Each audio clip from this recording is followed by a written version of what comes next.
अस्सलाम वालेकुम। निश्तर रोड पे हूँ, चीफ मिनिस्टर साहब का प्रोटोकॉल है और इन्होंने रोड बंद किया हुआ है। ये एम्बुलेंस पिछले आधे घंटे से फंसी हुई थी और अभी इन्होंने बताया कि पेशेंट की डेथ हो गई है। ये जरा बताएं, आप साथ हैं इसके पेशेंट के?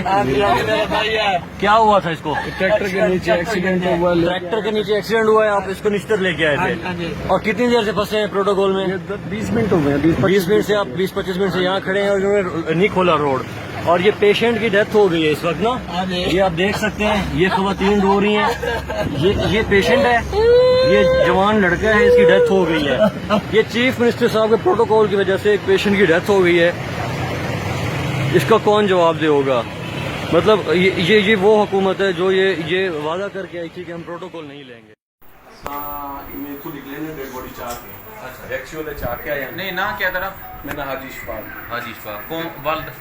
मार अल्लाह बख्श हाँ जी कौन हासिला गाड़ी तो दरा 755 एम डबल एन अच्छा बल एक क्या था कि क्या वीडियो बनाई है ते साकू नहीं पता सर इवें निकले गड्डियां दे विच क्योंकि मेरे को खड़ियां आर्मी वाली गड्डी नहीं ये तुसा डेड बॉडी की दी बंदे आवे मरीज की दी बंदे आवे डेड बॉडी की किथा की दी बंदे आवे नांगशा अच्छा किथों की दी बंदे आवे इतो इमरजेंसी निश्तर चुप जी अच्छा वैक्सी वाले गिन के आया हैं वैक्सी वाले 112 वाले चाह के आया अच्छा उन्होंने इथा की ईसीजी कराई है ठीक है डॉक्टर साहब ने चेक की थे मैं नाल खड़ोता हूं ना क्या आई बंदा मेरे को नाम अच्छा ना पता नहीं ठीक है अच्छा वाल उन्होंने ईसीजी करके सर्जिकल वो नीचे आखिर एक नंबर कमरे में उन्होंने डॉक्टर साहब ने रिसीट एक्सपायर कर दी थे ठीक है चेक करके उन्होंने मेरी एम्बुलेंस कराई है हाँ एक लड़का है उनका भांजा है उनका मेडिकल स्टोर है अच्छा वो मेरे को जान उन्होंने कहा सर गड्डी तो गिनो मैं खैर उन्हें कि जी मेरा रिश्तेदार फोत ठीक है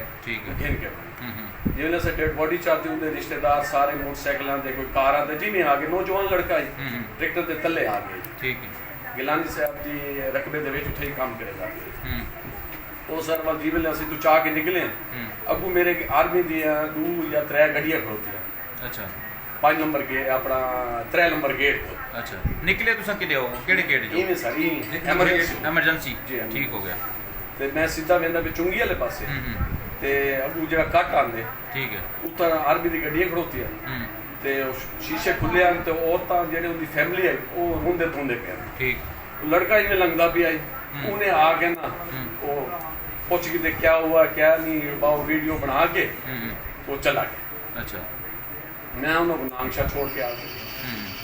बोला चले गए नाल ही चले गए तब रोक अपना रोके नहीं जाला कुछ छोड़ देना मैंने असल दमल चले गए ना सर अच्छा डेड बॉडी गिन के चले गए मैं वापसी वाल कट मार दी ना रोका शोका कोई नहीं नहीं कहीं नहीं रोका तो वीडियो बनाने पे तो उंगले दे में दसते जो रोके ट्रैफिक फंसे प्यासे ना सर अच्छा ट्रैफिक के फंसे प्यासे तो ता आए ना साडे वापसी दे ना सर बेंदे प्यासे बॉडी चार्ट वापसी दे जे वापसी बेंदे यानी जेरी तेरी वीडियो बनाने पे आई बंदा उंगले वो डेड बॉडी तो नाल आई मौजूद है उन्हें डेड बॉडी दी बनाई है अच्छा अच्छा हां जी उनके रिश्तेदार उनका वालिद बीच बैठा है उनका भाई बैठे हैं उनकी वालदा बैठी है मजरूब तो कहना ही ना मिले उंगले जख्मी है या फोक थी चुका है सर मैं तो लाश गिन के वेंदे पे लाश गिन के वेंदे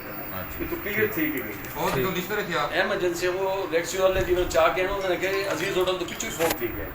अच्छा ट्राली दे ट्रैक्टर दे तले आया पिया है ना सर उन्होंने ट्रैक्टर सीधा कीता को कड्ढा वो सारी छात छुट्टी कट्टी थी पई है अच्छा ठीक है ठीक है बस